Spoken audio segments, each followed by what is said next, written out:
Él es la imagen del Dios invisible, engendrado antes de toda creación, porque por Él fueron creadas todas las cosas en el cielo y en la tierra, las cosas que son visibles y las que son invisibles, sean tronos o señoríos, o poderes o autoridades. Todas las cosas fueron creadas por medio de Él y para Él. Él es anterior a todas las cosas y en Él tienen coherencia. Él es la cabeza del cuerpo, que es la iglesia. Él es el principio, el primogénito de entre los muertos, para ser supremo en todas las cosas. Porque en Él Dios se complació de hacer su morada en toda su plenitud y reconciliar consigo mismo todas las cosas por medio de Él, habiendo hecho la paz por medio de la sangre de su cruz. Esto se hizo por todas las cosas, para que estén en el cielo y en la tierra. Y a vosotros que erais originalmente extraños y hostiles en vuestra mente, sumidos en malas obras, Él os ha reconciliado en su cuerpo de carne por medio de su muerte, para presentaros delante de Él consagrados, incontaminados, irreprochables, con que solamente permanezcáis cimentados y edificados en la fe, y sin desplazaros de la esperanza del Evangelio que habéis oído, que se ha proclamado a toda criatura bajo los cielos, del cual yo, Pablo, he sido constituido vuestro siervo. Esta es, sin lugar a dudas, la declaración más profunda de quién era Jesucristo. Si saliéramos a las calles o incluso esta tarde preguntáramos, hermano, dígame algo acerca de Jesucristo, ninguno de nosotros yo creo que sería capaz de decir cosas tan profundas como la que el apóstol Pablo está diciendo aquí. Dice cosas realmente tremendas, ¿no? Y además, yo ahora les voy a repartir a ustedes, creo que no hay para todos, pero bueno, pueden compartir unos apuntes que los he sacado de un comentarista llamado Barclay, que es uno de los mejores comentaristas de la Biblia, ¿no? Sobre todo del Nuevo Testamento. Y vais a ver el por qué Pablo insiste mucho en enfatizar, en aclarar, en explicar quién era realmente Jesucristo.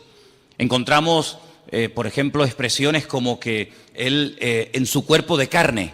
Y uno dice, bueno, se entiende que el cuerpo es de carne, ¿no? Pero ¿por qué Pablo dice que Cristo vino con cuerpo y dice con cuerpo de carne? Muchas veces cuando leemos la Biblia tenemos que ponerlos en el lugar y en el momento de la época para entender por qué los autores bíblicos, en este caso el apóstol Pablo, decía esas cosas. Y por qué era tan profundo y por qué trataba siempre de dejar bien claro, sin género de duda, quién era y quién no era el Señor Jesucristo. A qué vino y a qué no vino. Entonces voy a pedir a, no sé, por ejemplo, a una cualquiera, tú misma, hermanita, tú y tal vez Juan Carlos, ¿me podéis? Mira, aquí tenéis unos apuntes, tenéis que compartirlos, porque no, evidentemente no hay para todos, pero podéis a lo mejor juntaros ahí 2 o 3, o en fin, entre vosotros, porque yo quiero que tengáis esto y que lo leáis tranquilamente, que lo leáis detenidamente en vuestras casas, porque no hay nada peor que estar creyendo en un Señor al cual sinceramente no conocemos. Yo creo con toda sinceridad que nosotros, no sé, por ignorancia, por falta de tiempo, no creo que por falta de interés, ni mucho menos, yo creo que no somos conscientes de a quién estamos sirviendo. Yo creo que aún no nos hacemos ni la más remota idea de quién era verdaderamente el Señor Jesucristo. A lo largo de la historia, se han dicho muchas barbaridades acerca de su persona, acerca de su obra. Por ejemplo, ha habido personas a lo largo de la historia que dijeron, y tenemos hoy en día una secta muy conocida que son los famosos Testigos de Jehová, que ellos proceden de una herejía del siglo I, que la comenzaron a decir los agnósticos y posteriormente Arrio, que decía que Jesucristo realmente no tenía un cuerpo exactamente igual como el nuestro. Incluso llegaron a decir que cuando Jesús caminaba no dejaba huellas en el camino. Era una especie como de espíritu que se podía ver, pero no era realmente un cuerpo, hablando claramente, de carne y hueso. Eso de que comía y tal, bueno, lo hacía un poco como para no llamar la atención, pero realmente su cuerpo no era un cuerpo como el que tú y yo tenemos hoy en día. Eso no es verdad. La Biblia nos enseña que Jesucristo tenía un cuerpo exactamente igual que el nuestro. Nació exactamente igual que cualquier ser humano. Tuvo una madre, tuvo un padre, comía, dormía, se cansaba, respiraba, tenía que beber agua. Podéis ver a Jesús en el camino cuando va para el norte y para en Samaria. Le pide a una mujer un vaso de agua, lo vemos durmiendo cansado del camino, lo vemos descansando, en fin, un cuerpo exactamente igual. Pero en la figura, en la persona del Señor, es algo único e irrepetible. No ha habido ni habrá nadie que en el mismo tiempo estén, digamos, coexistiendo dos naturalezas, la humana y la divina. Vemos a Jesús capaz de perdonar pecados. Los fariseos se extrañaban y pensaban que blasfemaba porque decían, ¿quién puede perdonar pecados sino solo Dios? Yo creo que a estas alturas tenemos claro que el único que puede perdonar los pecados del ser humano, ¿quién es? Es Dios. Un hombre no tiene poder, según la Biblia, para perdonar los pecados a otra persona. Jesús lo hacía. ¿Se acuerdan el ejemplo? ¿Se acuerdan el momento y el lugar? Dice la Biblia que él estaba en una casa compartiendo la palabra.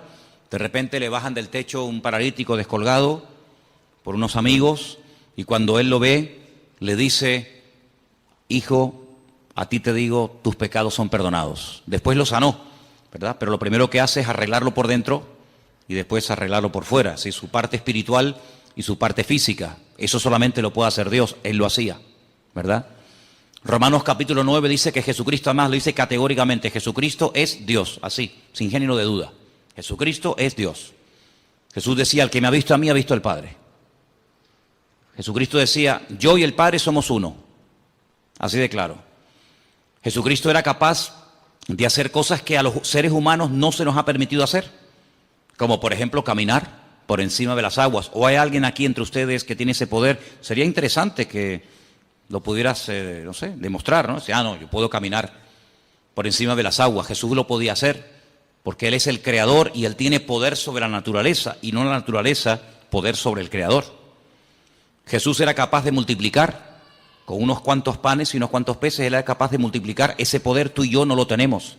Jesús era capaz de transformar elementos. No sé, convertir el agua en vino. Y no convirtió el vino en agua porque no fue necesario, pero en un momento determinado Él convirtió dos elementos que no tienen nada que ver ni en olor, ni en sabor, ni en color, ni en gusto. Él lo hizo en décimas de segundo. Convirtió el agua en vino. Porque Él tiene poder para transformar. Es decir, lo que Él hacía, ningún profeta del Antiguo Testamento lo hizo. Y mira que en el Antiguo Testamento hubieron profetas que hicieron cosas tremendas. Dice la Escritura que los milagros que Moisés logró hacer a través de los muchos años que estuvo, digamos, dirigiendo el pueblo de Israel, dice que no ha habido ningún otro profeta que se levantara con tanto poder y con tanta autoridad como Moisés. Fue, digamos, el más grande de todos, pero Jesús lo superó, evidentemente, ¿no? Jesús llegó un día a decir que Él era antes de Abraham. Lo leía recientemente y le dijeron, pero si tú no tienes ni 50 años, ¿cómo es posible que tú hayas conocido a Abraham y que incluso te atrevas a decir que tú eres antes de la existencia del patriarca Abraham? Y dice, pues yo soy antes que Abraham. Juan lo define como el verbo, como la palabra encarnada, como la palabra humanada, la palabra hecha carne. Dice, en el principio era el verbo era con Dios y el verbo era Dios, ¿verdad?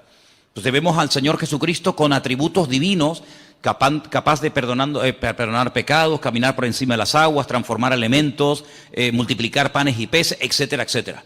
Capaz de leer los pensamientos de la gente. Dice, ¿por qué caviláis contra mí en vuestros corazones? Sí, lo vemos en un cuerpo que come, que respira, que incluso murió, que tuvo que resucitar, que sudaba, que sangraba, etcétera, pero nunca dejó su divinidad. Evidentemente, como ser humano estaba tremendamente limitado. Ahora, ¿qué es lo que ocurre? En aquellos tiempos, y vamos a leer ahora un poquito, en aquellos tiempos los agnósticos decían que lo que tiene que ver con la materia, lo que tiene que ver con el cuerpo es malo, es negativo. Y por eso ellos incluso se flagelaban y se torturaban porque decían que todo lo que tiene que ver con la materia, todo lo que tiene que ver con el cuerpo es malo.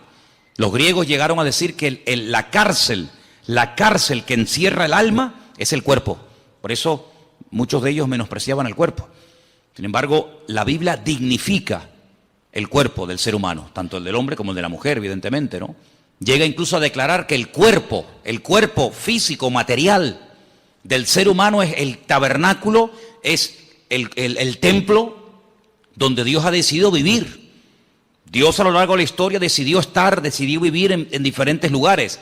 En un momento de la historia decidió vivir en una carpa, en un tabernáculo, en el desierto, portátil, ¿no? Que se levantaba y se volvía a montar rápidamente. Y Él decidió vivir como todo el pueblo. Ustedes viven en carpa, yo quiero otra para mí. Cuando el pueblo entra a la tierra prometida y pasan de ser peregrinos en el desierto y comienzan ya a construir sus casas, Él dice, constrúyame otra para mí, yo quiero poner mi gloria entre mi pueblo, ¿verdad? Pero ya no está ni en un tabernáculo, en una tienda de campaña portátil, ni en un templo. Pero dice, pero ahora yo estoy en cada uno de ustedes, porque ahora he decidido morar, he decidido vivir en los corazones de aquellos hombres y mujeres que han puesto su vida en mis manos. ¿Se dan cuenta? Entonces, lo que vamos a ver en esta tarde es muy interesante porque las expresiones que emplea aquí el apóstol Pablo son tremendas. Ahora comentábamos Elena y yo en casa ayer o hoy a la mañana, la Biblia es un libro tremendamente profundo, sin lugar a dudas, pero yo creo que no hay términos en nuestro idioma, por lo menos, lo suficientemente profundos como para aclarar quién verdaderamente era el Señor Jesucristo. Porque nuestro idioma es un idioma muy limitado.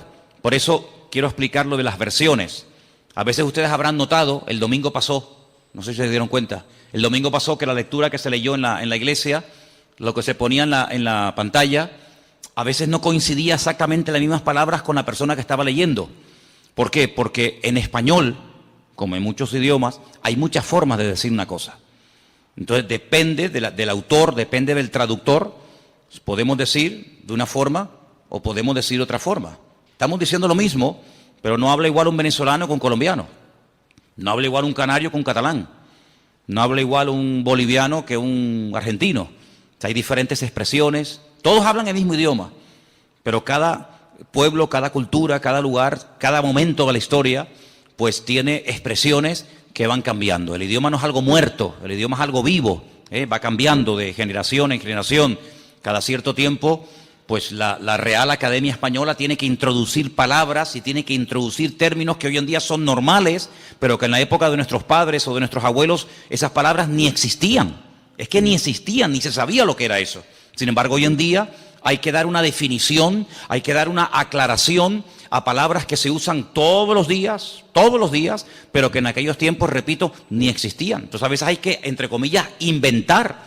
Incluso a veces nosotros en nuestro idioma hemos adoptado palabras de otro idioma. En la informática ni te cuento. La informática está llena de términos que son ingleses, son términos que no son españoles, pero que de alguna manera ya forman parte de no sé, software. Tantas palabras, no vamos a estar ahora perdiendo el tiempo en eso, pero tantas palabras que todo el mundo o mucha gente sabe lo que significan, pero que sin embargo hasta hace pocos años la gente no entendía. Entonces por eso no es lo mismo coger una Biblia del siglo XIX que leer una Biblia del siglo XXI. El mensaje es el mismo, pero la forma de clarificar el mensaje evidentemente va cambiando y hay que adaptar el lenguaje a los tiempos, ¿no? Entonces, cuando el apóstol Pablo decide escribir una carta a nuestros hermanos, a la iglesia local de los hermanos de Colosas, pues allí había unos problemas particulares que curiosamente a lo largo de la historia se han ido repitiendo.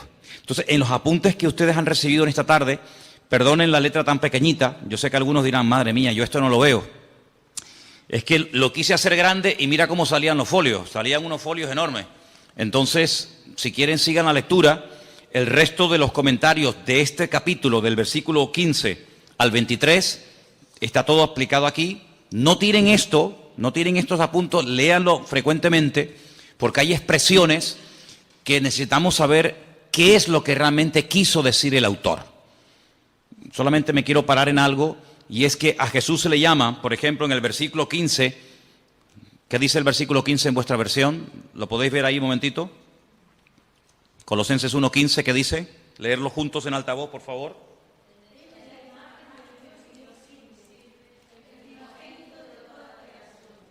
La semana pasada definimos un poco el tema de lo que era imagen, ¿se acuerdan? Hablamos de la imagen, la semejanza. Dijimos que son términos que no tienen nada que ver con el aspecto físico de una persona. Toar es la palabra que se emplea cuando se quiere hablar de apariencia, de forma, de figura. Pero cuando la Biblia habla de que hemos sido creados a imagen y semejanza de Dios, no significa que físicamente el hombre se parece a Dios. Nada que ver, en absoluto. Se refiere a sus atributos, se refiere en cuanto a sus características. Es un ser inteligente, capaz de razonar, de pensar, de tomar decisiones.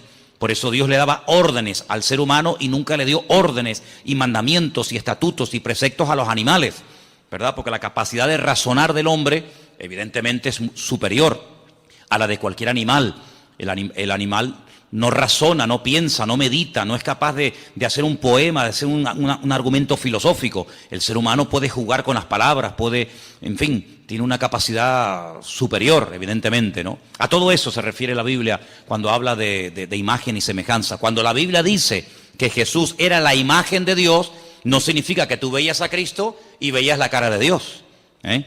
No significa que físicamente Jesucristo se parecía a Dios, porque Dios, dice la Biblia, dicho sea de paso, Dios no tiene aspecto físico.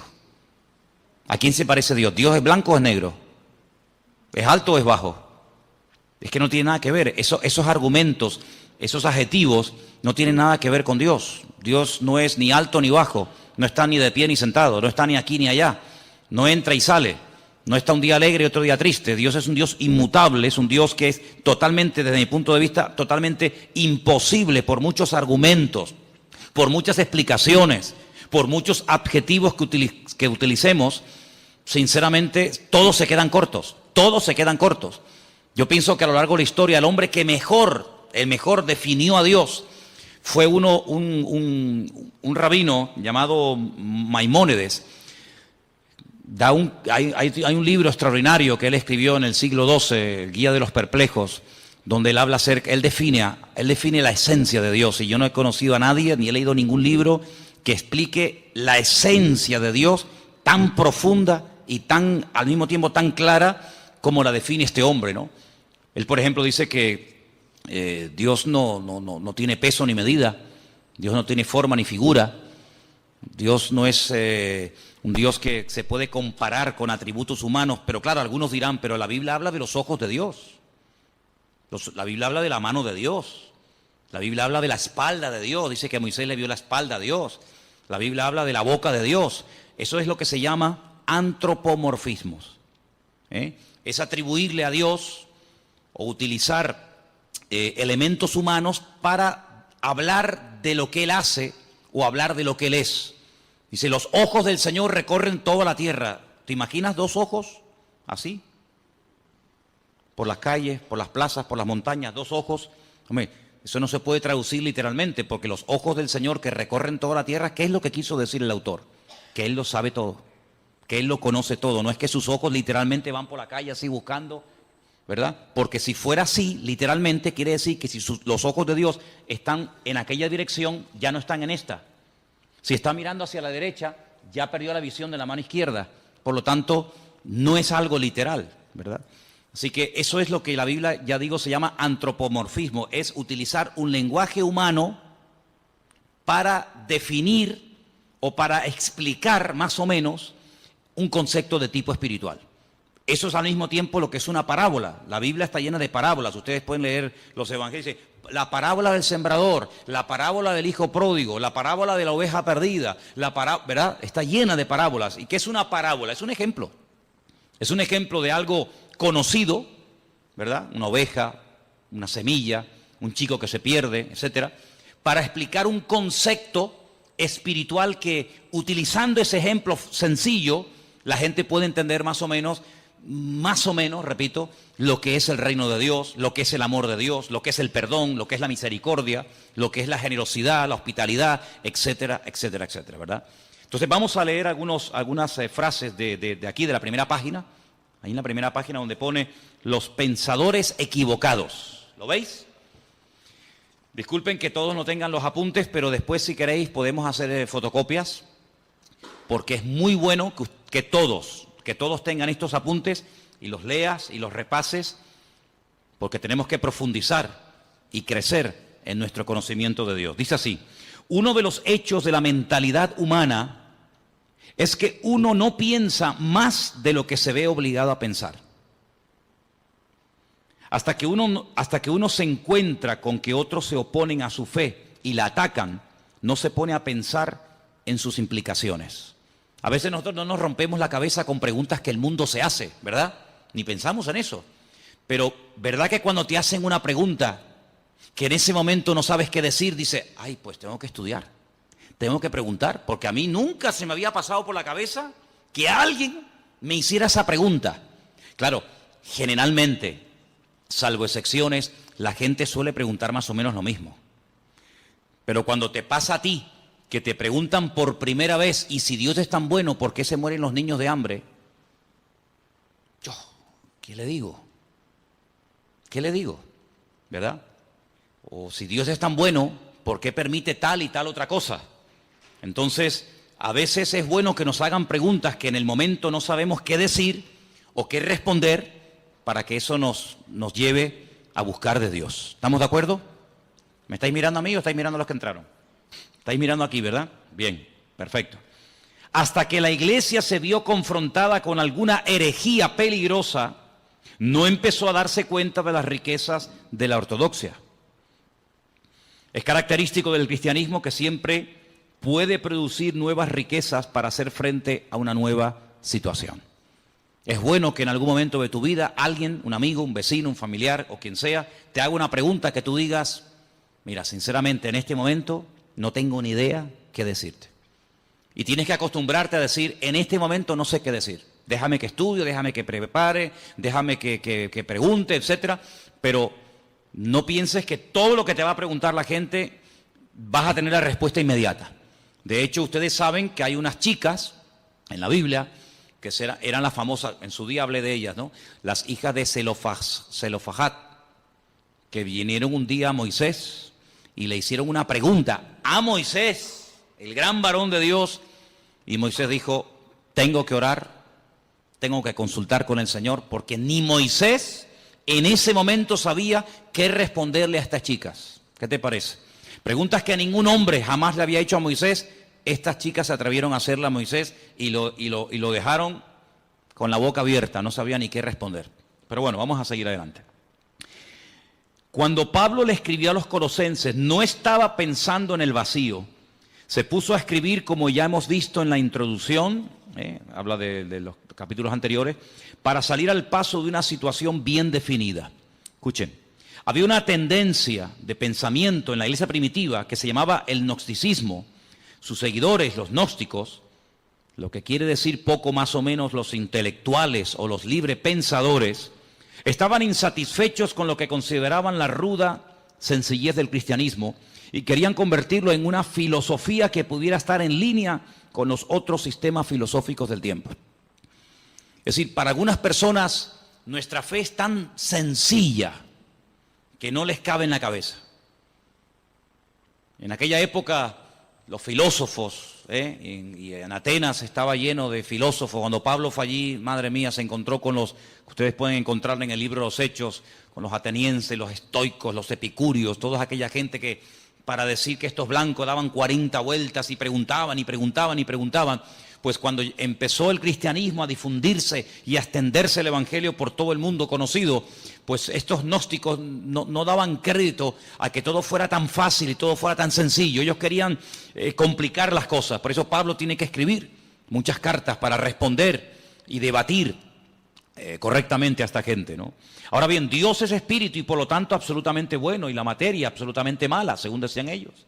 De ahí que se deducía que el Dios verdadero no podía tocar la materia y por lo tanto no era el agente de la creación. Así es que los gnósticos creían que Dios había producido una serie de emanaciones, cada una más lejos de Dios que las anteriores, hasta que por fin hubo una lo suficientemente distante de Dios para poder tocar la materia y crear el mundo. Fíjense cómo se complicaba la vida a la gente. Ahora, hay no es una ciencia, porque realmente no es una ciencia, es muy difícil definir realmente lo que es, pero la Cábala o la Kabbalah, que es una interpretación mística de la Biblia, ellos tienen lo que se llama el árbol de la vida, que consiste en una serie digamos, como de emanaciones, una serie de puentes, una serie de estaciones entre Dios y el hombre. Ponen el ejemplo, decir, bueno, imagínense que ahí en las Caletillas hay una estación eléctrica, ¿sí o no?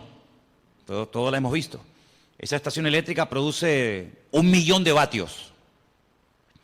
Y salen cables de la estación eléctrica de Caletillas, pues a todas partes, incluido llegan aquí a Santa Cruz. La luz que está entrando en este momento en este salón no es 1 millón de vatios. Si aquí entrara 1 millón de vatios, salimos todos por los aires, todos reventaríamos. Si pusiéramos ahí un micrófono, una guitarra, un teclado a la pared y le sale 1 millón de vatios, pegaría una explosión que saldría al edificio por las nubes. Entonces, ¿qué es lo que hacen? Por el camino van poniendo transformadores y van bajando de 1 millón a 100.000, de 100.000 a 50.000, de 50.000 a 20.000, de 20.000, y así van bajando y van como bajando la potencia para que cuando llegue al hogar de cada uno de nosotros, todos nuestros aparatos funcionan a 220. Entonces, lo que sale de la estación central no es lo que nos llega a la casa, es una mínima parte de lo que sale. Siempre tiene que salir más de lo que llega. Si sale a 220, no nos va a llegar a nosotros a 1 millón, pero a la inversa sí. Entonces, algunos creen que Dios es tan poderoso, tan grande, tan sublime, tan magnífico, que es realmente imposible llegar a tener comunión y relación con ese Dios, porque como que nos mataría.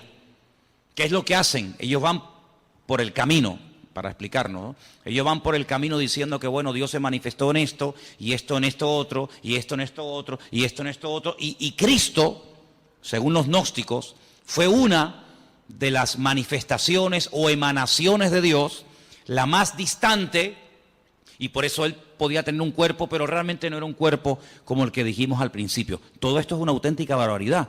Algunos dirán, pero ¿cómo la gente se puede complicar tanto la vida? Pero esto fue antes del año 100, después de Jesucristo. Imagínense, si estas cosas no se aclaran al momento, si el apóstol Pablo, con la sabiduría y el conocimiento que el Señor le dio, no fuera capaz de taparles la boca, de hacer lo que se llama apologética, si defender correctamente los principios bíblicos, en el año 2015, siglo XXI, el Evangelio estaría totalmente distorsionado y no tendría absolutamente nada que ver hoy el Evangelio con el Evangelio que predicaba Jesucristo y los discípulos.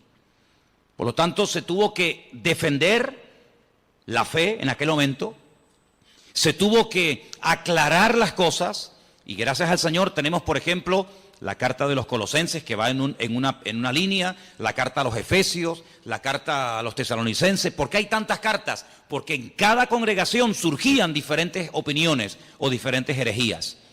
Por ejemplo, en Colosas decían que una de las formas de acercarnos a Dios es adorando a los ángeles.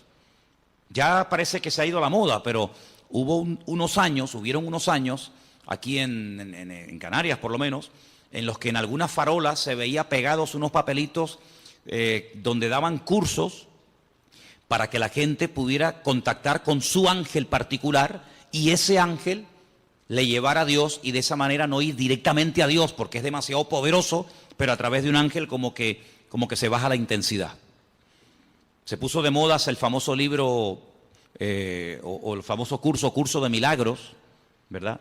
Donde la gente podía, entre comillas, producir con una serie de técnicas y con una serie de historias sus propios milagros, autosanarse, autoliberarse, y ahí surgieron buenos pensamientos, la famosa nueva era, donde ellos dicen que el hombre es como un ser que tiene dormido, tiene como atrofiado una serie de valores, una serie de capacidades que el pecado ha apagado, pero que con una serie de clases y de principios y de no sé qué y no sé cuánto, ya no hace falta ni ir al médico ni que nadie ore por ti, sino que tú te puedes autosanar, porque tú eres una especie como de Dios en miniatura, una especie de ser tremendamente poderoso pero atrofiado, apagado, dormido, porque el pecado te ha, digamos, dormido esas capacidades espirituales.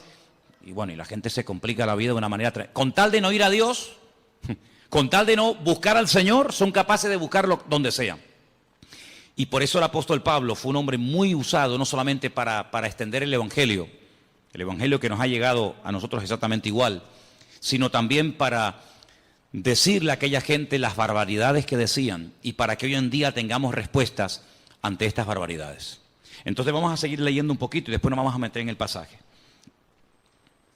Los gnósticos llegaban todavía más lejos. Estamos en la primera página de los apuntes que les di.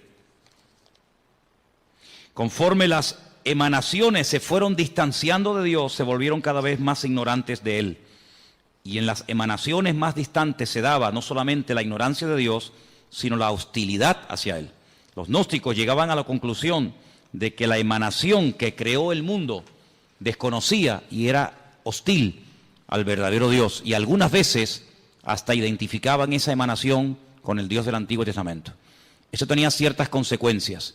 Ahora, si ustedes se dan cuenta, cuando el hombre no tiene una relación directa con Dios, cuando el hombre busca en fuentes equivocadas, es como lo que decía el profeta Jeremías: ustedes están buscando en cisternas rotas que no retienen el agua, y por eso cuando llegan a una cisterna rota la encuentran vacía.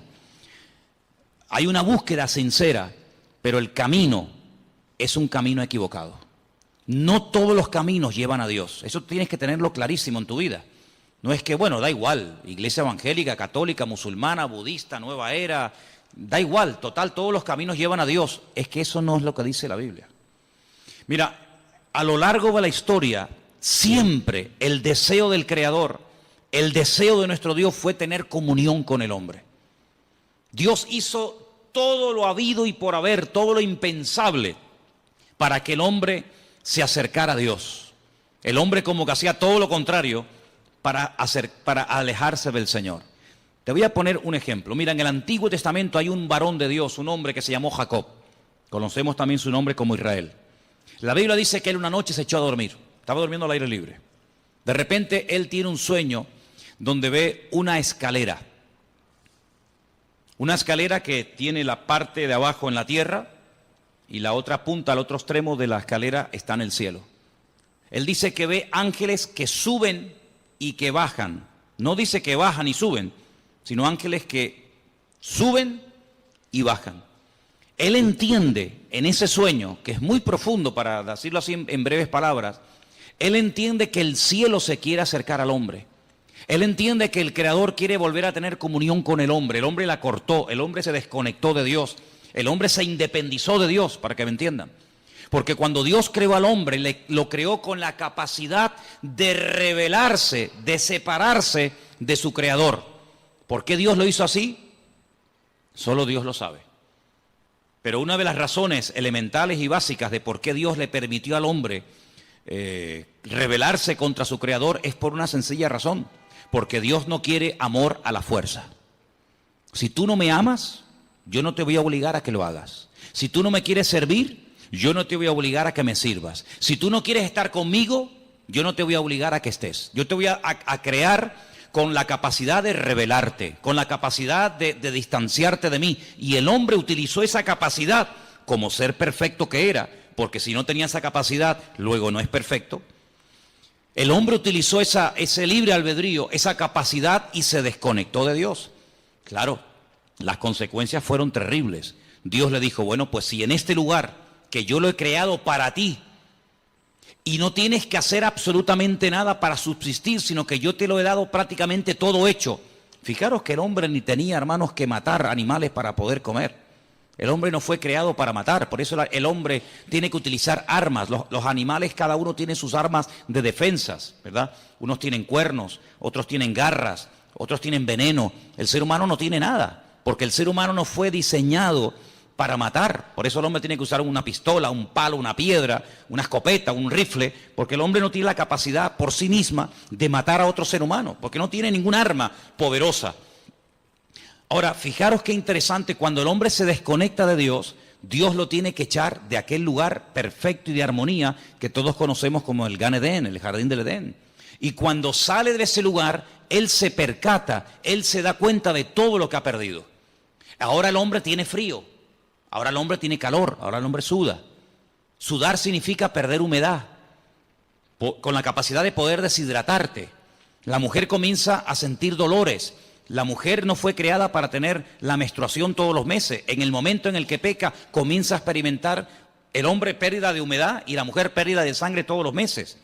La tierra se le vuelve en su contra. Los animales que antes dominaba, ahora en cierto sentido tiene que cuidarse de ellos porque le pueden quitar la vida.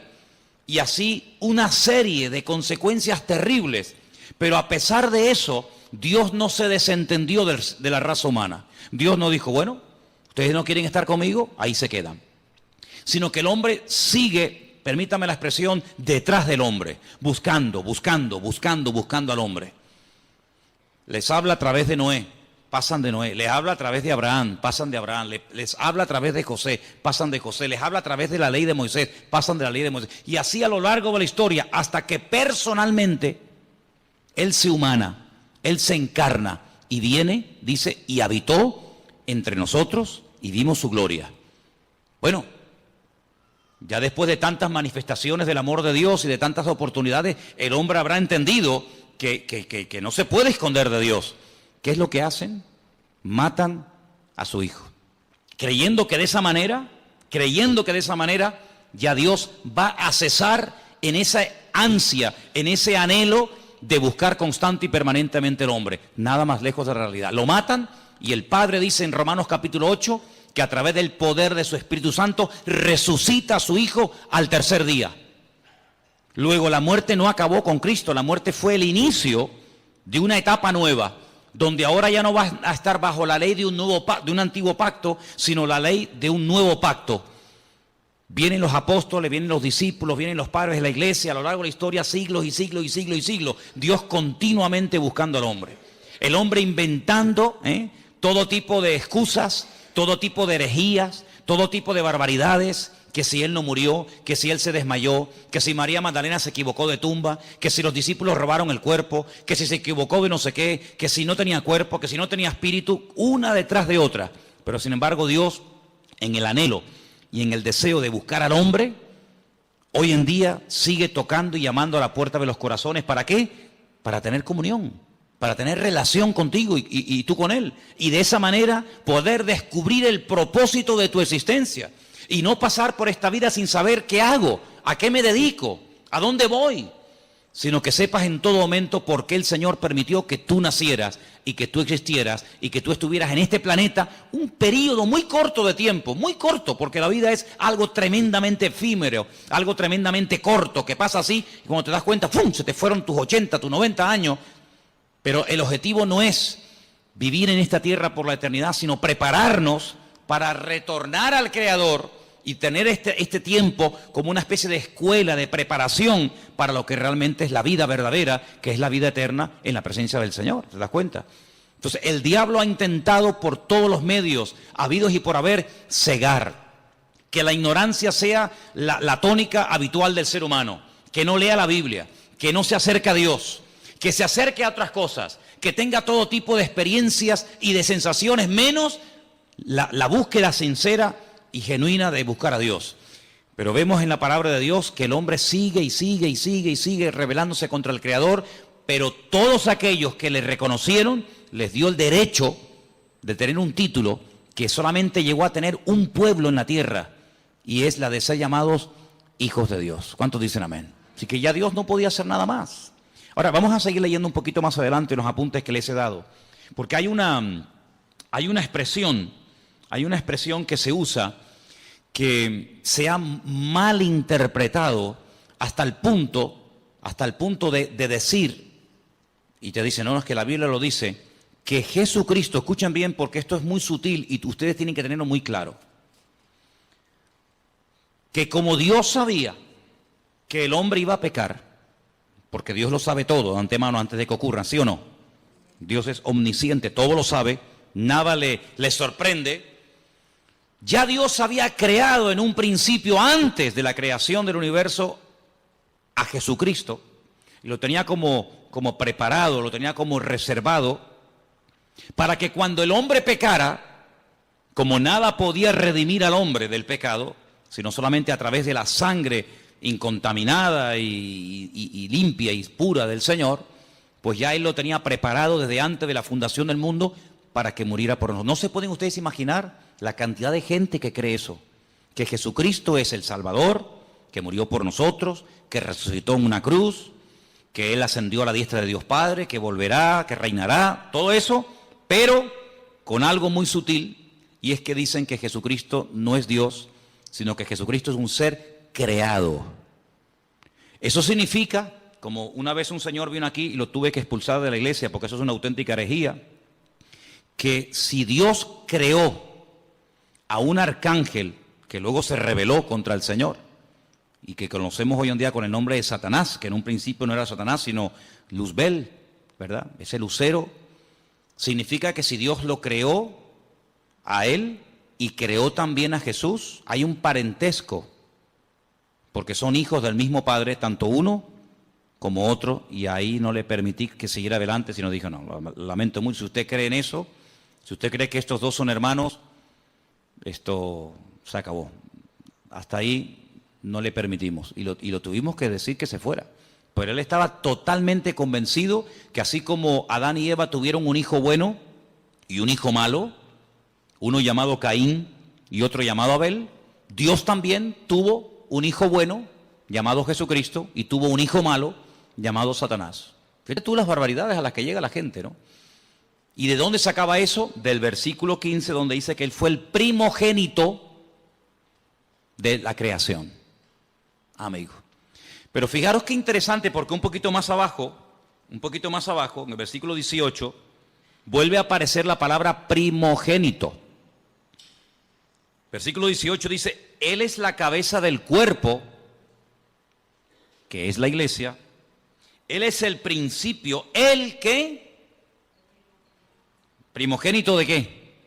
De entre los muertos. Mira, mi pregunta es, ¿Jesucristo fue realmente la primera persona en la historia que resucitó? ¿Sí o no? ¿Sí?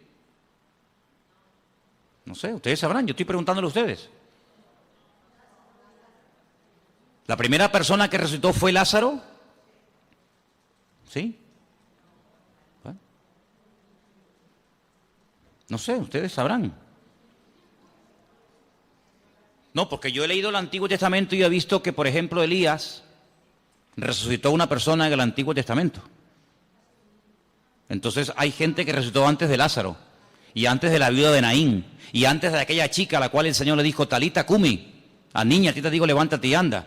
Luego, tanto en el Antiguo como en el Nuevo Testamento, hay personas que resucitaron antes de Jesucristo. ¿Por qué dice que Él es el primogénito de entre los muertos? No es el primogénito de entre los muertos en el sentido de que Él no fue el primero en resucitar. Luego, si la palabra primogénito entre los muertos no significa, y esto quiero que lo dejemos bien claro, si la palabra primogénito entre los muertos no significa que Él fue el primero en resucitar, si volvemos al versículo 15, la palabra primogénito de toda la creación tampoco puede significar que Él fue el primero en ser creado. ¿Sí o no? Miren, cuando uno interpreta la Biblia, y aquí dimos en su época una clase de hermenéutica, hace mucho tiempo que se grabó, y no se pueden imaginar, hasta el día de hoy, cada día prácticamente, recibimos correos en la iglesia de gente de todo el mundo que han visto ese curso de hermenéutica que yo en mi vida me pensé que iba a ser tan seguido y de tanta utilidad para tanta y tanta gente. Se llama así, curso de hermenéutica. Lo tienen ahí ustedes en YouTube, en la Biblia, que lo grabamos aquí. Una de las reglas de la hermenéutica es una ciencia que se enseña en las escuelas bíblicas, en los seminarios, para ayudarte a interpretar correctamente los textos bíblicos. Si usted no puede interpretar la Biblia a su manera, usted no puede interpretar la Biblia desde un punto de vista únicamente judío, únicamente evangélico, únicamente católico, ateo, no. Usted tiene que interpretar la Biblia según unos parámetros, según unos principios generales e universales, para que usted no saque conclusiones equivocadas. Por ejemplo, cuando estudiamos, no me voy del tema, pero quiero dejar bien claro esto, porque hay gente aquí que está empezando a venir a la iglesia, y hay gente aquí que lleva años en la iglesia, y a todos ustedes tienen que tener bien claro que todos leemos la misma Biblia, pero lógicamente una persona que está empezando a leer la Biblia por primera vez en su vida, no tiene a lo mejor el conocimiento a la base que tiene una persona que lleva toda la vida leyendo la palabra de Dios, que ha oído un montón de estudios, que ha hecho cursos, etcétera, etcétera. Tiene unas bases, ¿verdad?, para interpretar la Biblia completamente diferente. ¿Sí o no? Cuando usted empieza a leer la Biblia, pues si la empieza a leer por el Apocalipsis, usted no se va a enterar de nada.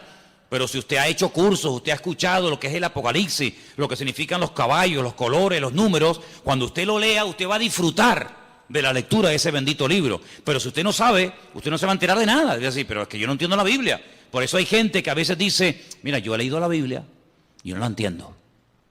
Hombre, claro, si llevamos a un niño el primer día a la escuela y le van a enseñar a multiplicar y a dividir, el niño probablemente no va a querer ir más, porque se va a aburrir. Pero el niño aprende jugando. El niño aprende disfrutando con los colores, con el trencito, con las canciones, y así va aprendiendo, ¿verdad?, de una forma sencilla y progresiva y gradual. Cuando vamos a la palabra de Dios, nos encontramos que hay expresiones que no se pueden interpretar literalmente. Una de ellas es la que estamos viendo. Jesucristo es, porque Él está diciendo, Jesucristo es esto, Jesucristo es esto, Jesucristo es esto y esto. Y una de las cosas que Pablo dice que es Jesucristo es el primogénito de entre los muertos. Pero ya les acabo de mostrar que Él no fue la primera persona en la vida, en la historia, que resucitó. Por lo tanto, no puede significar el primogénito de entre los muertos, no puede traducirse como, Él fue el primero que resucitó. No, Jesucristo no fue el primero en resucitar. Mira, Lázaro, no resucitó Jesucristo a Lázaro. Si Cristo resucitó a Lázaro, ya Cristo no fue el primero en resucitar, sería en todo caso Lázaro. Bien, por la misma regla de tres, si usted empieza a interpretar unos textos, y usted se encuentra la misma expresión, pero versículos antes, como por ejemplo en el versículo 15, dice primogénito de la creación. Bueno, pues primogénito de la creación significa que Él fue el primer ser creado. No lo puede traducir así. Vamos a leer según este comentario, según los apuntes que ustedes tienen ahí, qué puede significar esta expresión y después la vamos a clarificar. Estamos casi al final de la página 2, página 766. Donde pone lo que Jesucristo es en sí mismo, ¿lo veis? Aquí abajo. En este pasaje, Pablo dice dos cosas importantes acerca de Jesús. Ambas en respuesta a aquella gente de los gnósticos de aquella época. Los gnósticos habían dicho que Jesús no era más que uno entre muchos intermediarios y que por muy glorioso que fuera, era solo una revelación parcial de Dios. Pablo dice que Jesucristo es la imagen del Dios invisible. Colosenses 1:15. Usa aquí una palabra y una figura que despertaría toda clase de memorias en las mentes de los primeros lectores. La palabra eikon, en griego, e imagen en su traducción correcta. Ahora bien, como señala este autor, una imagen puede ser dos cosas que se confunden entre sí. Puede ser una representación, pero una representación, si es lo bastante perfecta, puede ser también una manifestación. Cuando Pablo usa estas palabras, establece que Jesús es la perfecta manifestación de Dios. Para comprender cómo es Dios, tenemos que mirar a Jesús. Yo le digo a la gente, ¿usted quiere conocer a Dios? ¿Quiere saber cómo piensa, cómo siente, cómo es Dios? Tienes que conocer a Jesús. A Dios llegamos a través de Cristo. Si usted no conoce a Cristo, es imposible que usted conozca a Dios. Porque Dios se manifestó, Dios se reveló a través de Jesucristo. Hebreos capítulo 1 que dice, Dios habló a lo largo de la historia a nuestros padres de muchas formas y de muchas maneras. Pero en los postreros días ha hablado a través de Cristo. Si usted conoce a Cristo, usted no va a tener ninguna duda de cómo es Dios. Cuando usted conoce a Cristo, escuche bien lo que le digo, cuando usted conoce el corazón del Señor, cómo es el Señor, usted no va a tener que estar todo el santo día preguntando, esto es bueno, esto es malo, lo puedo hacer, no lo puedo hacer, puedo ir, no puedo ir, lo digo, no lo digo, lo miro, no lo miro. Cuando usted conoce al Señor, usted sabe perfectamente lo que le agrada a Dios y lo que no le agrada. Usted no va a tener que tener un perro policía todos los días a su alrededor para decirle, no, eso no se hace, no, eso no se dice, no, eso no se toca, no vayas para acá, no vayas para allá. Eso al principio está bien. Pero llega un momento en el que tú ya conoces tanto al Señor que tú ya sabes hasta lo que le gusta al Señor. ¿Quiénes son las personas que necesitan todo el día una sombra? ¿Quiénes son las personas que necesitan todo el día una persona que le diga, no, eso está mal? Las personas que no conocen a Dios. Cuando tú conoces al Señor, ya no hace falta que estén todo el santo día detrás tuyo, porque tú ya sabes, porque el Señor que mora en ti da testimonio a tu espíritu de lo que está bien y de lo que está mal. Los que están empezando y los que llevamos ya tiempo en las cosas del Señor, podemos decir por experiencia que hay momentos, desde que hemos comenzado a conocer o a interesarnos en conocer al Señor, hay momentos en los que sin nadie decirnos nada, cosas que habíamos hecho durante toda la vida, ahora resulta que las vas a hacer y tú dices, no sé, me siento raro, ya no me gusta. Cosas que antes te volvían loco, ahora dices, ya no tienen para mí ningún atractivo. ¿No te ha pasado eso? Dime la verdad. Amigo, porque el espíritu que tienes dentro de ti tira hacia las cosas del Señor y hay como como una alarma que te dice, eso no está bien. Nadie lo sabe, nadie te ha visto, pero el Señor que mora en ti ya comienza a hablarte. Si tú esa voz la cultivas, no la apagas, no la ignoras, sino si tú esa voz, esa sensación, por decirlo así, tú le prestas atención cada día, tú vas a ser más sensible a lo que tienes que ser y nada sensible a lo que no tienes que ser sensible. ¿Cuál es el problema del ser humano en reglas generales? Que a veces somos tremendamente sensibles en cosas que nos tenían que dar lo mismo. Y a lo que deberíamos de ser verdaderamente sensibles, no lo somos. Y yo creo que uno de los peores pecados que podemos cometer los creyentes, los que ya hemos conocido al Señor, es perder la sensibilidad espiritual.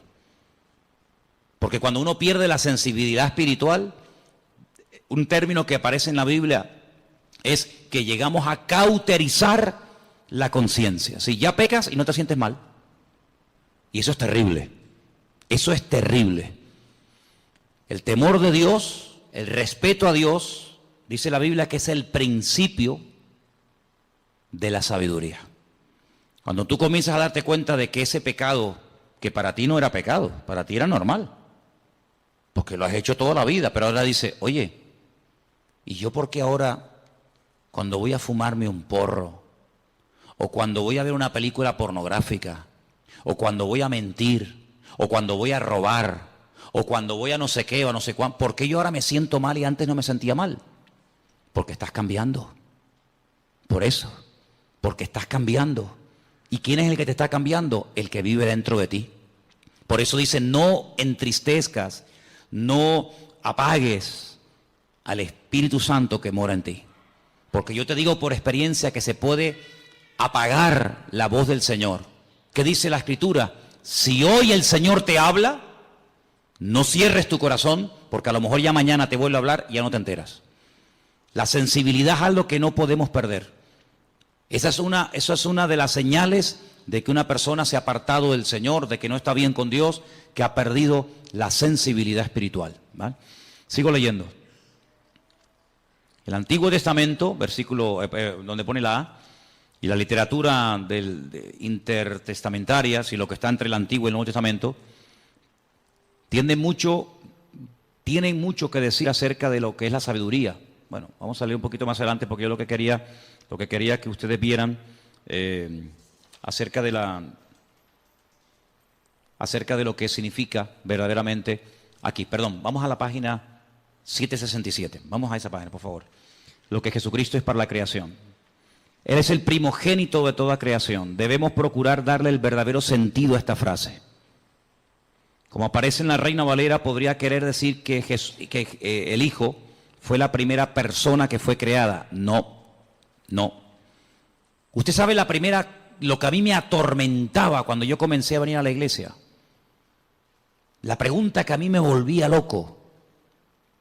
Ya gracias al Señor eso ya ha pasado a la historia, pero yo era una cosa que era algo como una obsesión, era algo que me volvía loco. ¿De dónde salió Dios? ¿Quién lo creó? Yo daba para atrás, marcha atrás, ¿no? Iba para atrás, iba Jacob, Abraham, Noé, Adán, Iba para atrás. Decía, ¿de dónde salió Dios? ¿Quién lo creó? Claro, más loco me volvía si yo decía, bueno, lo creó fulano de tal. Otra vez volvemos al lío. Y a fulano de tal, ¿quién lo creó? Era algo increíble. ¿Quién te puede explicar? Yo no soy capaz de hacerlo. ¿Quién te puede explicar que a Dios no lo ha creado nadie? Que Dios siempre ha existido y siempre existirá. ¿Quién te puede explicar eso? Yo no. ¿Sabes cómo se acepta eso? Por fe. Señor, yo no sé todas las respuestas, pero yo solamente sé una cosa, que tú existes y tú eres mi Dios. ¿Quién le puede a usted explicar el concepto que los cristianos llaman Trinidad? Padre, Hijo y Espíritu Santo. ¿Quién le puede a usted explicar eso?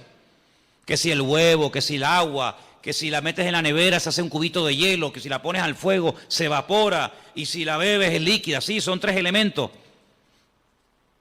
¿Quién le puede a usted realmente explicar todo eso? Por eso Dios nos ha dado un regalo maravilloso. Yo sé que hay gente que este regalo no lo tienen. Y por eso yo le agradezco a Dios que a muchos de los que estamos aquí, Dios nos ha dado ese regalo. ¿Saben cuál es? La fe. Hay gente que tiene fe en el curandero.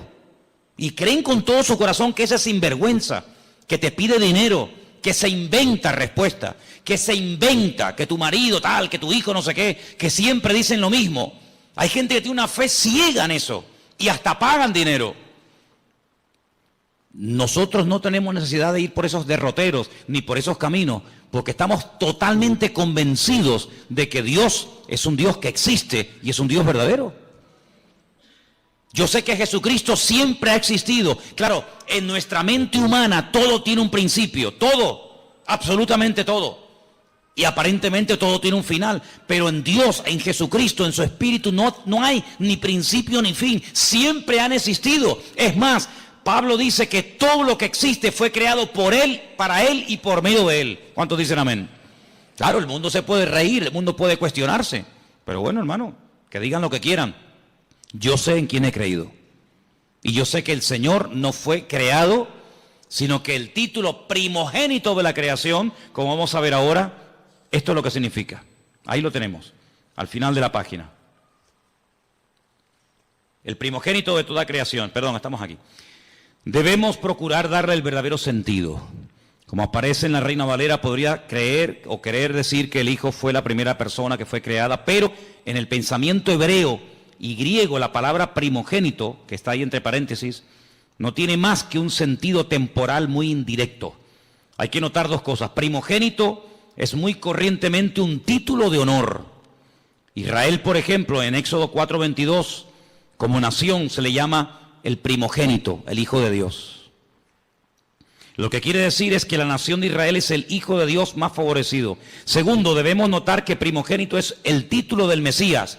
Ahí pueden leerlo en casa, Salmo 89:27. Según lo interpretan los mismos judíos, la promesa en relación con el Mesías. Es decir, la palabra primogénito es un título.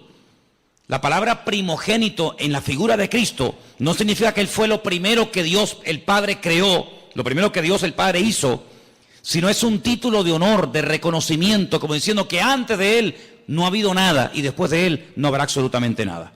Esto hay que estudiarlo con tranquilidad, en profundidad. ¿Por qué? Porque si, por ejemplo, usted tiene, no sé, la oportunidad o ha tenido la oportunidad de hablar con un testigo de Jehová, ellos dicen que creen en Jesucristo, pero como un ser que fue creado, no como un ser eterno, no como Dios, no como dice la Escritura, Emmanuel, Dios con nosotros, sino como un ser, ya digo, que fue creado, como fue creado los ángeles, como fue creado el sol, la luna, las estrellas, etcétera, etcétera. Si saliéramos a la calle y le preguntáramos a la gente, dígame algo acerca de Jesucristo, muy poca gente tiene claro que Jesucristo, como ser humano, tuvo un principio, ¿sí o no? Él nació, Él estuvo 9 meses en el vientre de su madre, María, claro, porque Él decidió nacer. Él decidió venir a este mundo. ¿Y cómo nace un ser humano? Pues a través de una mujer. No hay otra forma, no hay otra manera. Y Él decidió venir a este mundo como ser humano. Si hubiera decidido venir como Dios, no hubiera tenido necesidad de nacer como nacen los seres humanos, pero no decidió venir como Dios, decidió venir como hombre y se limitó, ¿verdad?, a las leyes que rigen a todos los seres humanos. Jesucristo tuvo que aprender a caminar como niño, tuvo que aprender a leer y a escribir, ¿sí? Tuvo que someterse a sus padres, dice la Biblia que él se sometió a sus padres y les obedecía. Y como ser humano vivió una vida totalmente normal. Fíjense qué normal era el Señor, que en el jardín de Getsemaní, cuando uno de sus discípulos decide traicionarlo, decide venderlo, si hubiera sido un ser tremendamente llamativo, con una aureola, con una luz especial, no hubiera sido necesario que Judas, a los que venían a prenderle, les dio una señal. ¿Cuál fue la señal? ¿Cuál fue la clave que indicó a los que venían a prender al Señor que ese era el Señor? ¿Cuál fue? El beso, el famoso beso de Judas, ¿no? Podía haber dicho, mira, el más alto, el más guapetón, aquel que tiene una luz blanca que le sigue a todas partes, aquel que está siempre rodeado de ángeles, aquel que levita y no toca con los pies el suelo, sino que va así, como volando, ¿no? No, era tan normal, que hasta Judas tuvo que decir, tengo que darle un beso, porque pasa desapercibido delante de todas las personas. Porque el atractivo realmente del Señor no era el aspecto físico, sino era la esencia de lo que Él era y de lo que Él verdaderamente había venido a hacer a este mundo. Y nosotros tenemos que profundizar en nuestro conocimiento del Señor. Por eso animo a los que están empezando que lean los evangelios. Tenemos 4. ¿Cómo se llaman? Mateo, Marcos, Lucas y Juan. Ahí ustedes van a encontrar cómo hablaba, cómo reaccionaba cuando lo criticaban, cómo pensaba, cómo se movía en medio de sus enemigos, cómo trataba a los niños, a las mujeres, cómo trataba a sus discípulos, cómo era intolerante frente al pecado, pero tremendamente misericordioso y compasivo ante gente que había caído, pero que les daba la oportunidad de rehacer su vida. Y ahí en los evangelios encuentras a Cristo como ser humano, pero también como un Dios perfecto, humanado, limitado entre nosotros, pero que nos amó tanto que se dejó matar. Ahora, el concepto tal vez más profundo de lo que Él es, el concepto más maravilloso de todos los que rodean a Dios, podemos decir que Dios es santo, ¿sí? Podemos decir que Dios es justo, podemos decir que Dios es bueno, en fin, podemos decir un montón de cosas, ¿sí o no? Pero el concepto del amor de Dios, ¿tú lo entiendes? Es impresionante, ¿no? Porque generalmente los seres humanos tenemos la tendencia, me imagino que ustedes también, de seleccionar, ¿no? Cuando tú dices, bueno, hay ¿cuántos? 100. Como que dentro de esos 100 hay un pequeño grupo más cercano a ti y los otros sí están ahí, pero ¿qué te parece? Sin embargo, el Señor no tiene favoritos. Eso ya es una cosa que nos llama la atención. Dios no tiene favoritos. Dios no dice, este sí, este no, este me gusta y este no me gusta. Es un Dios que ama al pecador, ¿sí o no? Ama al pecador, pero no ama, aborrece el pecado que cometen los pecadores. O sea, son dos cosas distintas. Él ama a todo el mundo por igual. Y son cosas que no nos caben en la cabeza. Porque ahora, por ejemplo, se está hablando mucho de este chico que huyó al extranjero, que mató a 2 jóvenes en la península, ¿no? Imagínate que ese chico viene a España, lo condenan y tiene que cumplir 15, 20, 30 años, en fin, lo que le toque. Imagínate que mañana va a esa cárcel un pastor, un hermano, una hermana, le habla del Señor.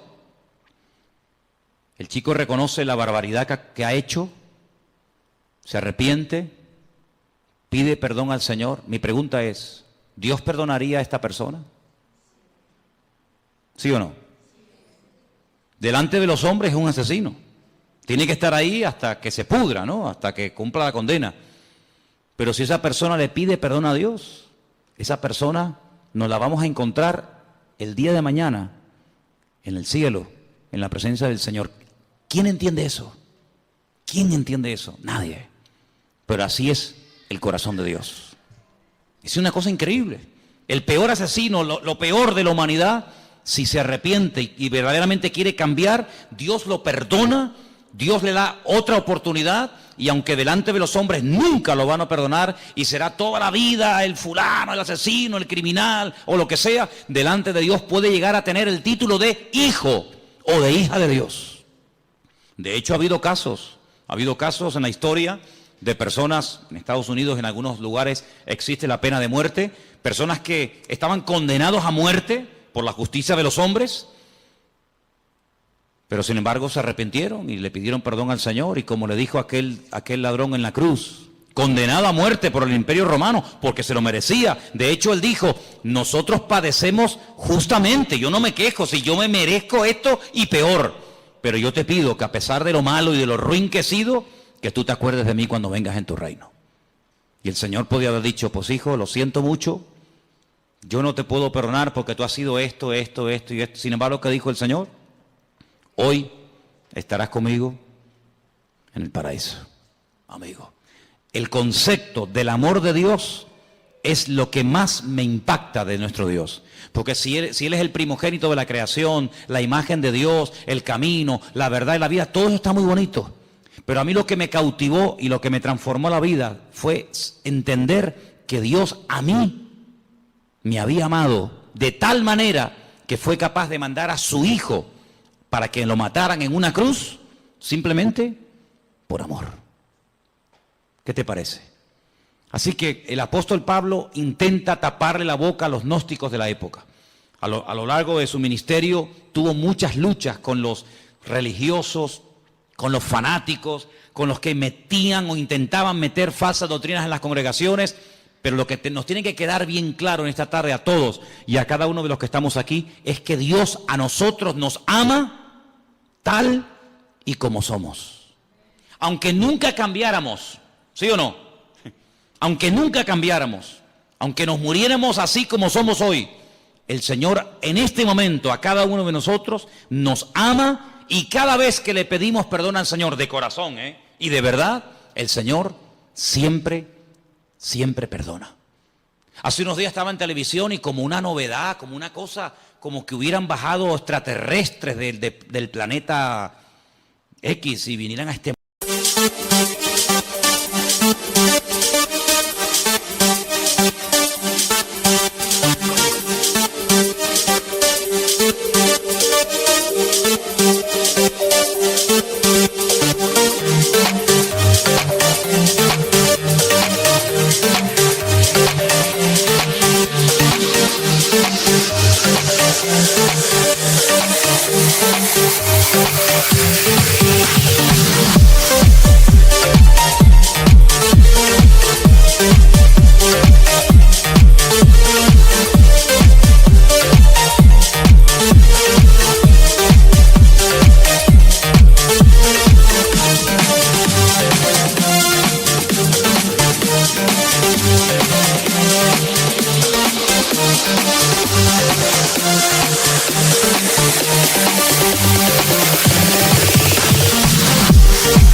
mundo y dijeran, oye, que han venido unos extraterrestres, como una cosa del otro mundo, daban la noticia en todos los medios de comunicación de las últimas declaraciones del Papa, que si una mujer que abortó, ¿no dijo más o menos así?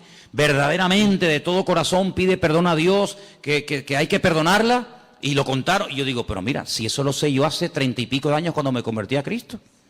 Sinceramente, a lo mejor para usted, señora, o para usted, caballero, será una cosa de decir, oye, que cómo estamos cambiando, qué cosa tan tremenda. Pero miren, ¿sabes qué? Es que yo conozco al Señor, no me hace falta que don Francisco diga semejante cosa, porque ya mi Dios en su palabra me ha dicho que el que viene a mí, yo no le echo fuera.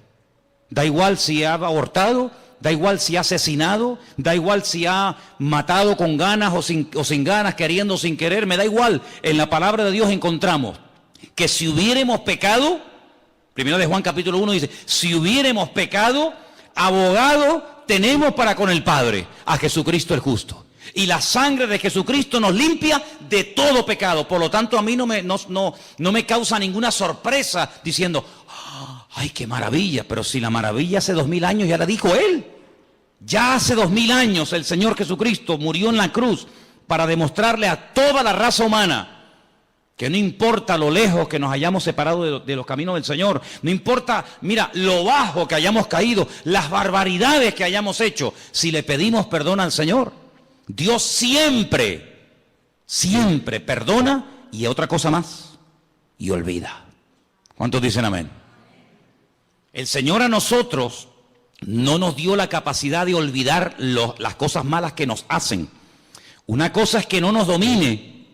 Una cosa es que no me quite el sueño, una cosa es que no esté ahí continuamente amargándome la existencia y otra cosa es que yo olvide. Si usted me pega ahora a mí una patada y usted me pide perdón y yo te perdono, oye, yo te perdono, pero yo no puedo olvidar que tú me pegaste una patada y además si se me quedó un moretón y si me tuvieron que escayolar, pues menos todavía.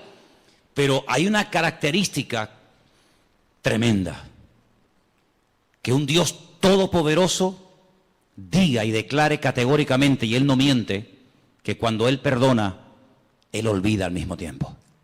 Como diciendo, yo nunca te voy a echar en cara, nunca te voy a reprochar lo que me hiciste o me dejaste de hacer, lo que dijiste o dejaste de decir.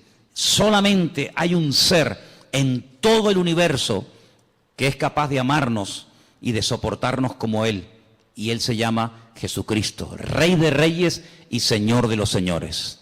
Así que conociendo al Señor, te vas a terminar enamorando de Dios. Y quiero terminar diciendo algo. Léanse todos estos apuntes porque son muchos y hay que leerlos con detenimiento y estudiarlos, pero déjeme que le diga solamente una cosa, y lo he dicho en varias ocasiones, que el Señor, que nosotros nos hayamos enamorado del Señor, ¿no es lógico? ¿Sí o no? Imagínate que llega una persona esta noche a tu casa, tú no lo conoces de nada, y te dice, ¿me podrías poner en un papel todo lo que tú debes? Sí, póngame todo lo que usted debe. Pues mira, debo el coche, debo 5 letras del coche, ¿no? Alguno, ¿no? Debo la hipoteca de la casa, me quedan no sé cuántos años por pagar la hipoteca. ¿Qué más? Pues hombre, no sé, debo... Bueno, muy bien, pónmelo todo en una lista. ¿Cuánto suma esto? Lo que sea, toma, ahí tiene usted el dinero. Y así, en cuestión de segundos, ya no debes nada al banco ni a nadie. ¿Te gustaría? ¿Sí o no? Algunos son muy espirituales y dicen, no, hermano, yo oro al Señor. Vale, muy bien. Entonces usted no es espiritual, usted es bobo.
¿Estás enfermo? ¿Te duele algo?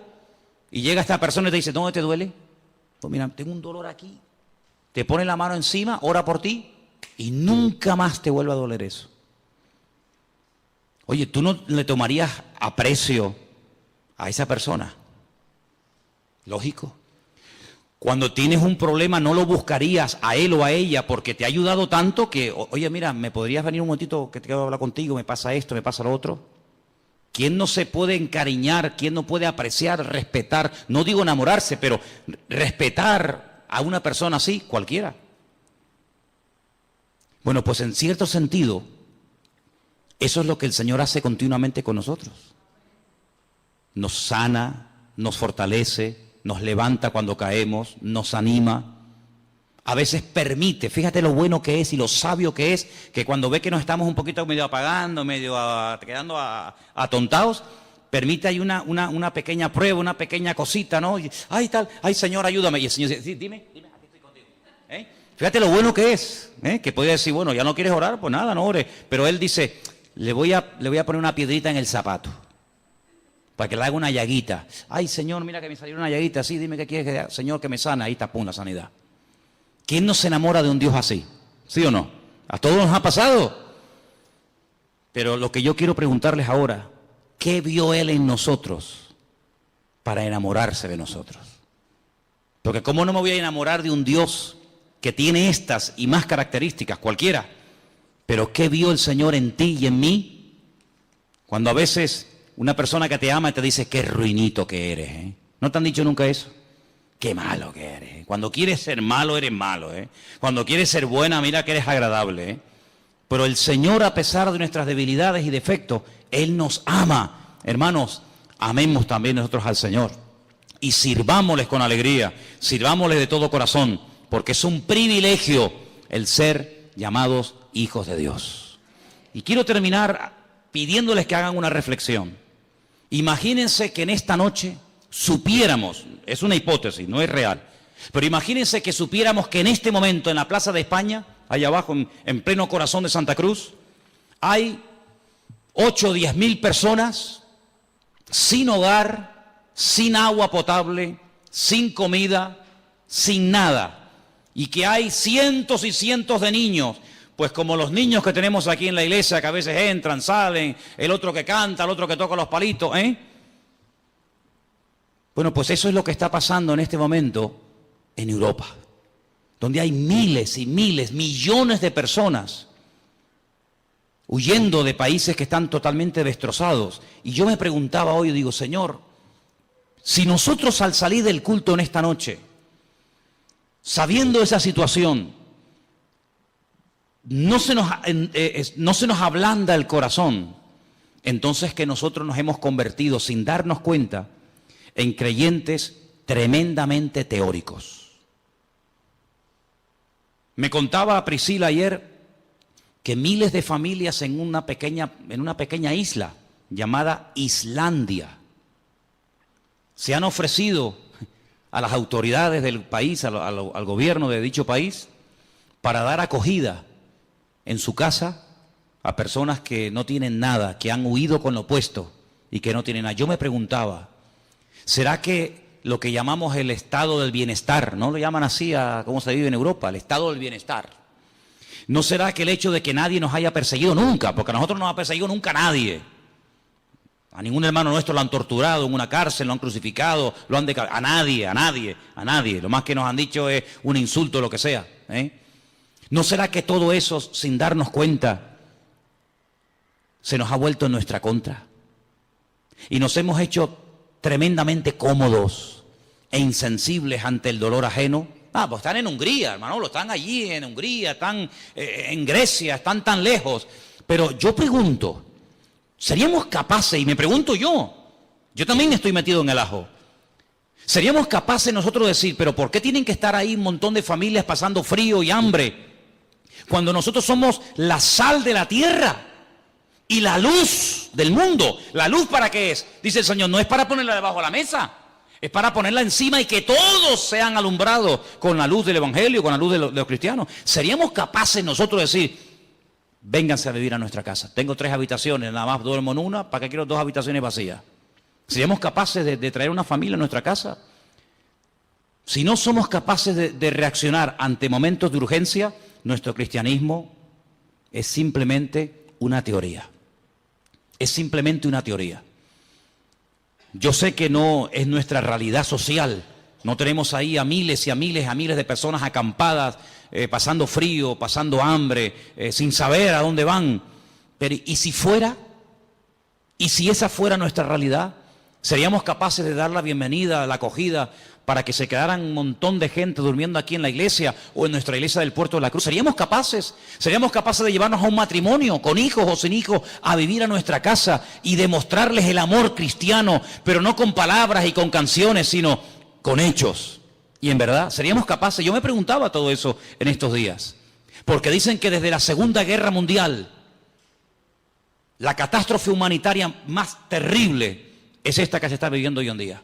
Donde miles y miles, y Dios está poniendo a prueba, y yo lo siento así, Dios está poniendo a prueba el cristianismo de Europa. Yo creo que Europa entró en una decadencia espiritual, pero el Señor le está dando a Europa la posibilidad de volver a ser avivada, pero no tanto por la predicación teórica del Evangelio, sino por la predicación y el ejemplo práctico del Evangelio. Yo creo que esta es una oportunidad para que Europa se levante de las cenizas. Yo creo que esta es una oportunidad para que la iglesia en Alemania, en Hungría, en Italia, en España, que ha estado dormida durante generaciones, vuelva otra vez a levantarse y a decirle al mundo, aquí estamos nosotros los cristianos. Aquí estamos nosotros para demostrarle a la gente lo que es hospitalidad, para demostrarle al mundo lo que es amor. No, pero es que la mayoría son musulmanes. Y no es precisamente a los musulmanes o a quien sea a quien tenemos que demostrarle el amor de Dios. Porque la Biblia dice que si saludamos a los que nos saludan, ¿qué mérito tenemos? Si amamos a los que nos aman, ¿dónde estará la recompensa? El Señor nos dice que tenemos que hacer por los demás lo que nos gustaría que los demás nos hicieran a nosotros. ¿Cuántos dicen amén? ¿Qué les parece la reflexión? Yo creo que todos somos unos más y otros menos, muchas veces egoístas. Pero esta es una prueba que el Señor está permitiendo que venga a este suelo, a este continente, para que nos demos cuenta si esos países tan prósperos, son prósperos solamente porque tienen o son prósperos porque son países solidarios, países de amor. Y yo les voy a decir algo, hermanos, y lo digo de verdad con todo mi corazón. El pueblo más hospitalario del mundo no es el pueblo evangélico. El pueblo más hospitalario de la tierra no es el pueblo cristiano. ¿Sabéis quién es el pueblo más hospitalario de la tierra? El mundo musulmán. El musulmán copió esta buena característica de su padre, de Abraham. Y el musulmán es hospitalario, se deleita y se goza de tener forasteros, de tener extraños en su casa. Lo mamaron desde la cuna y es algo que lo llevan en la sangre. Y es una bendición que ese pueblo tiene, aunque sean tal vez de otras posturas, de otra creencia. Así que, hermanos, todas estas enseñanzas nos tienen que llevar a un cristianismo práctico. Si yo salgo de aquí, me voy a mi casa y que cada uno se busque la vida, nuestro cristianismo probablemente no es el cristianismo de la Biblia. Será otro tipo de cristianismo que se ha practicado durante siglos, pero el cristianismo es abrir la casa al necesitado. El cristianismo es compartir la camisa que nos sobra con el necesitado. El cristianismo es ser solidario con la persona que lo necesita. Y la regla de oro dice, no le hagas a los demás lo que no te gustaría que te hicieran a ti, o más bien hazle a los demás lo que te gustaría que te hicieran a ti. Yo creo que la prueba también nos llegará a nosotros, ¿sabes? Creo que en algún momento nos tocará a nosotros pasar por el tamiz, pasar por la balanza de Dios, y ahí se demostrará, en estos últimos tiempos se demostrará quién es y quién no es. Quién verdaderamente era creyente para salir de sus problemas, para que consiguiera trabajo, para que todo le fuera bien, o quién ha entendido verdaderamente el Evangelio y ese principio, y termino, que más bienaventurado es dar que recibir. ¿Cuántos dicen amén? Cierra tus ojos ahí donde estás. Y todas estas preguntas, hermanos, nos las tenemos que hacer.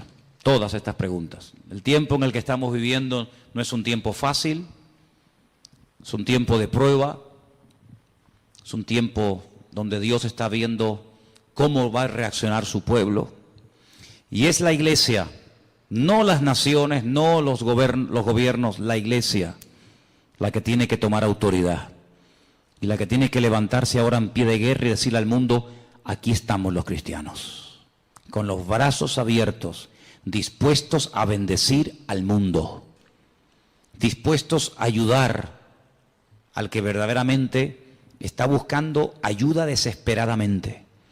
Y hay miles, millones y millones de personas totalmente desesperadas que huyen con lo opuesto. Y qué bueno sería que se encontraran con miles de creyentes que les demostraran que el amor de Dios no es teoría, es práctica. Aleluya. Señor, te damos gracias en esta tarde por todo lo que tú eres, por todo lo que tú representas para cada uno de nosotros. Te pedimos, Señor, que tú nos ayudes a manifestar tu amor de una forma práctica, de una forma visible y real. Señor, hemos creído y creído en cosas durante años, pero ha llegado la hora y el momento de demostrar verdaderamente nuestro interés, nuestro amor, nuestro apoyo al mundo necesitado y a tu obra. Te pido en el nombre de Jesús que tú nos ayudes a entender el mensaje que tú estás lanzando a la humanidad, que tu iglesia no esté dormida ni apagada, que la luz brille ahora, más que nunca, porque es ahora el momento de brillar, es ahora el momento de decirle al mundo, aquí está la iglesia, que ha estado dormida durante años, pero se levanta en pie de guerra en el nombre del Señor, y le dice al mundo, mirad a nuestro Dios, mirad a nuestro Dios, cuánto nos ama, que nos da el privilegio de poder servir al mundo, porque tú viniste a servir y no a ser servido. Ayúdanos, Señor, a conocerte, a descubrirte cada día. Y gracias por todo lo que tú eres. No tenemos palabras para describir todo lo que tú eres, todo lo que tú representas. Tu esencia es imposible con palabras humanas poder describirla. No hay concepto, no hay adjetivo lo suficientemente amplio como para poder definirte, Señor. Pero solamente nos queremos, Señor, agarrar a la verdad de que tú eres amor. Ese amor que prevalezca en nosotros, ese amor que reina en la iglesia y ese amor que nunca se vaya de nuestras vidas. Gracias te damos por esta palabra, por este estudio en esta tarde. Seguimos en tu presencia en el bendito nombre de Jesús.